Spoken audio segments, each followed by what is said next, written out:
بسم اللہ الرحمن الرحیم، السلام علیکم۔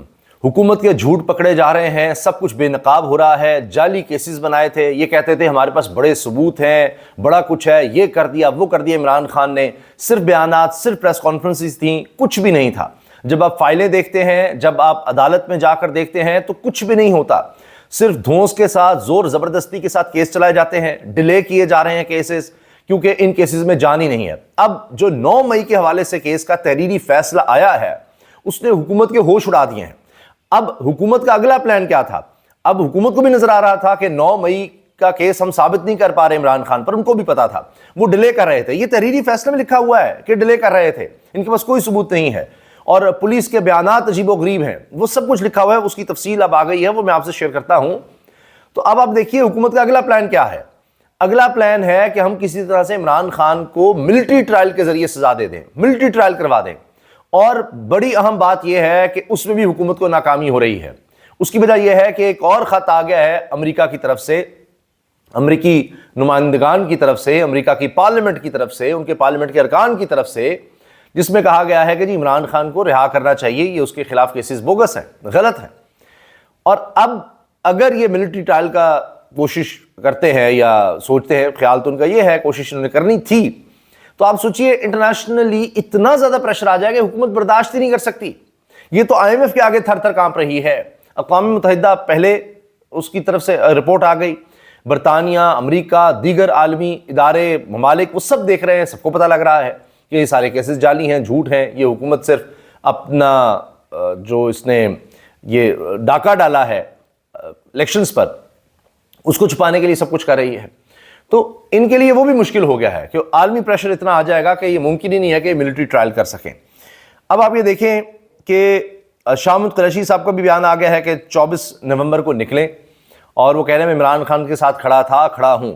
اب امتحان یہ ہے کہ پتہ تو ویسے بہت چیزوں کا لگ گیا ہوا ہے ذہن قریشی صاحب کے حوالے سے، اب 24 نومبر کو وہ کتنے لوگوں کو لے کر آتے ہیں، وہ کس طرح سے کوئی گرفتاری دیتے ہیں، کیا کرتے ہیں، یہ بھی دیکھنا ہوگا، کیونکہ جو لوگ کسی وجہ سے زور زبردستی سے چھوڑ کر چلے گئے تھے ان کی بھی واپسیاں ہو رہی ہیں، وہ بھی گرفتاریاں دے رہے ہیں۔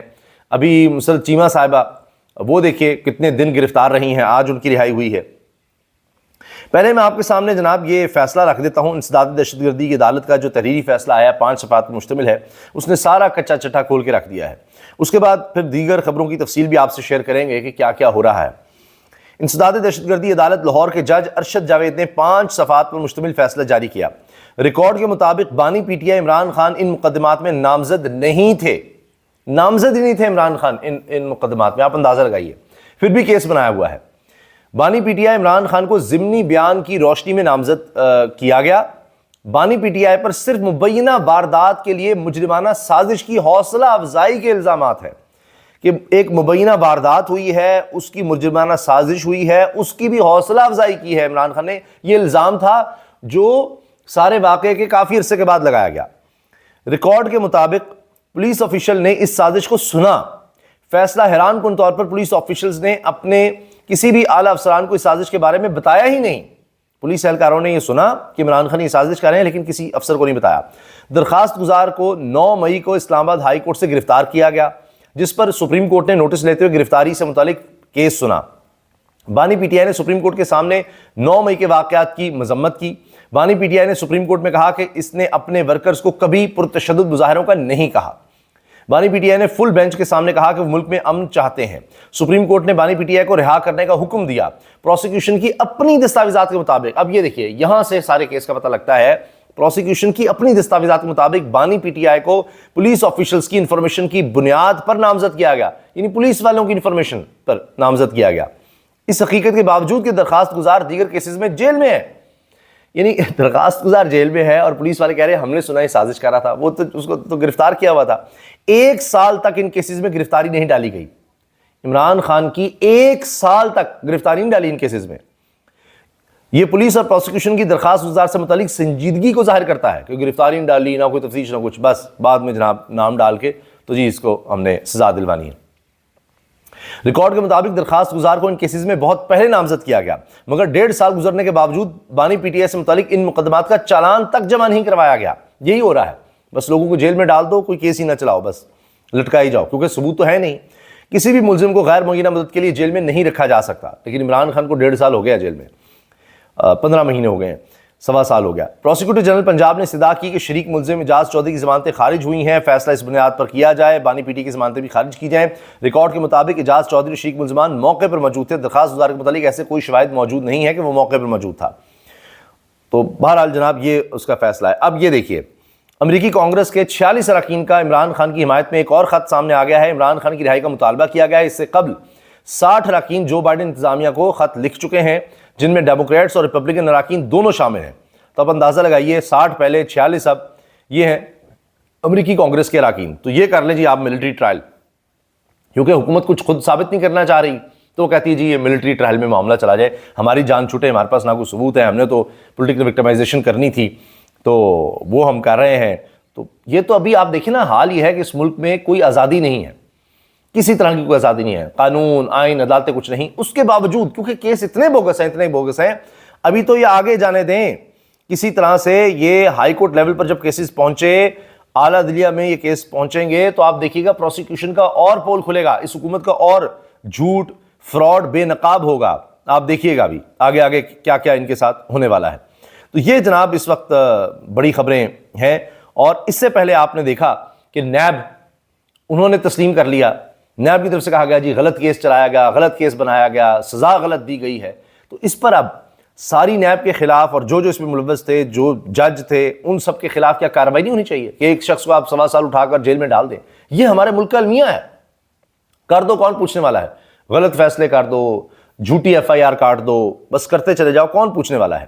یہ ہمارے ملک کا المیہ ہے۔ اور حال یہ ہے کہ اب اس حکومت کا اتنا دکھ ہوتا ہے، دل خون کے آنسر ہوتا ہے۔ سب سے بنیادی ذمہ داریاں جو کسی بھی ریاست کی حکومت کی ہوتی ہیں وہ ہیں تعلیم اور صحت۔ یہ مریم نواز صاحب جب سے آئی ہیں، انہوں نے ان دونوں کاموں کو پرائیویٹائز کرنا شروع کر دیا ہے کہ نہ ہمارا کام ہے تعلیم دینا، نہ ہمارا کام ہے آپ کو صحت دینا۔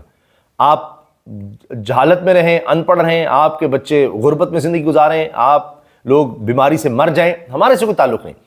بنیادی مرکز صحت پرائیویٹائز کر دو، سکولز پرائیویٹائز کر رہے ہیں، بنیادی جو سکولز ہیں پرائیویٹ سکول ان کو پرائیویٹ کر رہے ہیں، ان کو بیچا جا رہا ہے۔ آپ اندازہ لگائیے۔ تو اب وہ ایک پرائیویٹ مافیا بیچ میں آئے گا، کون اتنے دے سکے گا فیس؟ تو بس ٹیکس اپنے اوپر لگا لینا ہے۔ اور یہ کہہ رہے ہیں کہ ہم نے 40 سے 50% ابھی اپریل تک تعلیم کا بجٹ کم کر دینا ہے۔ پہلے ہی کچھ نہیں ہے، وہ کم کر دینا ہے۔ صحت پہ بھی ڈال دو، اپنی عیاشیاں بڑھا دو، گاڑیاں اور خریدیں اور پروٹوکول لیں، اور جناب پرائیویٹ جیٹس کروائیں باہر جانے کے لیے، اور سرکاری خزانے کے لوٹ مار کریں، لیکن یہاں سکول کے لیے، صحت کے لیے کوئی پیسے نہیں ہیں۔ IMF نے پاکستان کو کہہ دیا ہے کہ آپ سعودی عرب اور چین سے فوری رابطہ کریں اور $2.5 ارب ان سے لیں۔ ابھی تک آپ نہیں لے سکے، ابھی تک ناکامی ہے اس حکومت کی۔ پھر ٹیکس شارٹ فال ہے، ٹیکس آپ نے بڑھانا ہی بڑھانا ہے، اس کے لیے آپ پیٹرول مہنگا کریں، جو بھی کریں۔ مہنگائی کی شرح میں اضافہ، 24 اشیاء کی قیمتیں بڑھ گئی ہیں۔